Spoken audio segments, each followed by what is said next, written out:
L'arrivée de Jack sur le bateau a été un très beau moment. Ça faisait 9 mois qu'on attendait ce jour, on était curieux de voir comment est-ce qu'il allait réagir, comment est-ce que nous on allait réagir aussi avec Tom, et on a vu tout de suite que les choses se sont mises naturellement. On arrive à El Hierro avec le voilier et c'est la première navigation de Jack qui vient d'arriver. Et c'est vrai que pour nous c'était un peu particulier et c'est un grand moment parce qu'on ne savait pas très bien comment il allait réagir. Et arriver à El Hierro en voilier, c'est quand même toujours un bonheur.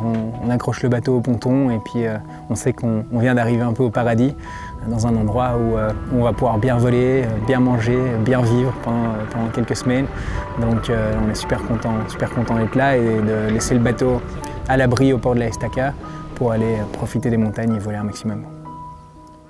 Alors Jack est né il y a 1 mois et demi en Belgique et dès le départ on s'était dit quand il arrivera on ne changera pas de lifestyle, on va l'embarquer sur tous les coups, on va l'emmener avec nous, on va lui faire voir le monde.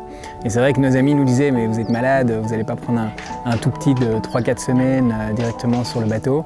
Et en fait on n'avait pas trop peur de ça, on s'est dit bon on va essayer, on va un peu sortir de notre zone de confort et l'embarquer. Et donc on l'a pris avec nous. On a juste trouvé un petit hamac qu'on attache sur le plafond, c'est très sympa parce que alors il est bercé, mais c'est la seule chose qu'on a changé et qu'on a apporté sur le bateau. Donc on est arrivé sur le bateau, Jack avait 4 semaines et ça fait maintenant quelques semaines qu'on est à bord avec lui et je pense qu'il a l'air super heureux.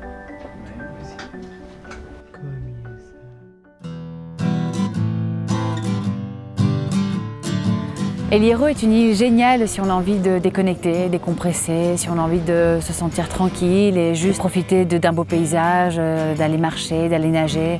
On y vient vraiment pour trouver la tranquillité et la déconnexion.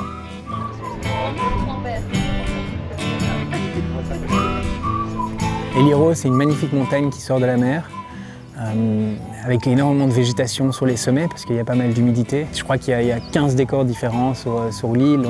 On peut traverser des forêts magnifiques avec des arbres énormes ou alors être dans un décor ultra volcanique, un peu lunaire. C'est une île assez particulière parce qu'elle a une forme parfaite, qui est parfaitement exposée au vent et vraiment dans la bonne direction. Donc les vents dominants, quand ils soufflent ici, ça marche vraiment très très bien. Au creux du petit bol de la Frontera, del Golfo, il y a le petit village où il y a vraiment une conscience écologique et éco-friendly à El Hierro. Il y a plein de petits marchés artisanaux où on vend des légumes, des fruits, des productions de saison. Et donc ça, on adore. C'est toujours revenir à El Hierro, c'est toujours un peu revenir à la maison et passer un petit moment avant de repartir vers probablement les Açores plus tard.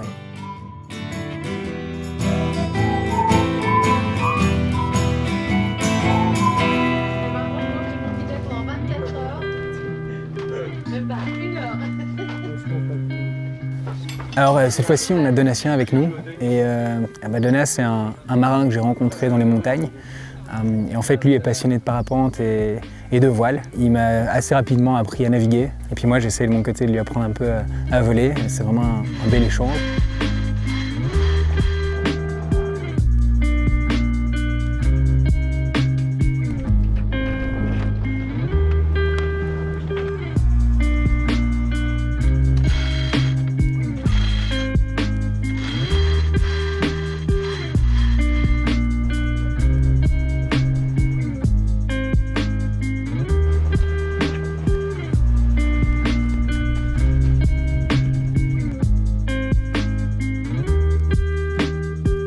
Je suis content d'être dans les Canaries pour le moment parce que ça me permet de m'entraîner beaucoup.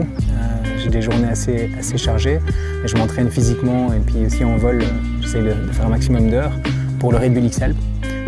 Parce que cet été, au mois de juin, je vais participer à une des courses les plus engagées dans le monde du parapente, qui est une course qui nous fait traverser les Alpes de Salzbourg jusqu'à Monaco. Donc on part de l'Autriche et on va jusqu'à Monaco à pied en parapente le plus vite possible. Donc ça, voilà, il faut que je me prépare, ça va être ma 7e édition cette fois-ci. Et j'ai vraiment envie de bien faire mes devoirs, de me préparer le mieux possible. Être ici à El Hierro et avoir l'opportunité de pouvoir m'entraîner tous les jours, de faire du dénivelé, de monter en montagne et de voler un maximum, c'est idéal en fait.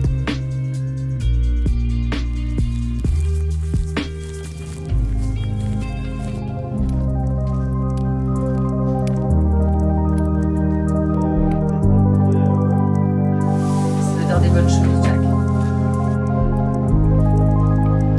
Puis il y a toute une communauté de pilotes qui sont là aussi.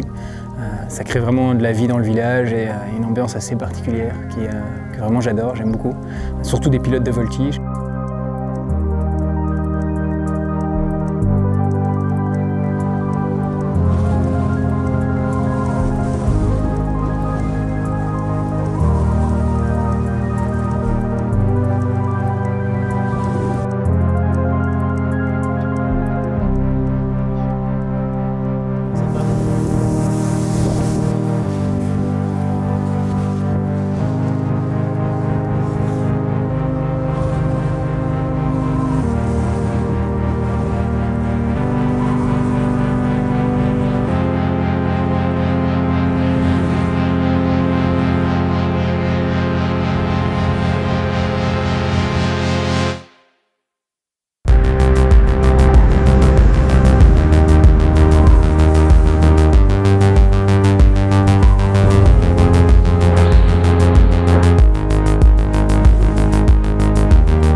Ces prochains mois, on a pas mal de choses de prévues, pas mal de très beaux voyages. On termine ici dans les Canaries et puis on enchaîne quelques semaines dans les Alpes pour préparer la course du Red Bull X-Alpes. Donc on passe un petit peu de la mer à la montagne et il y a beaucoup de beau contenu qui va arriver.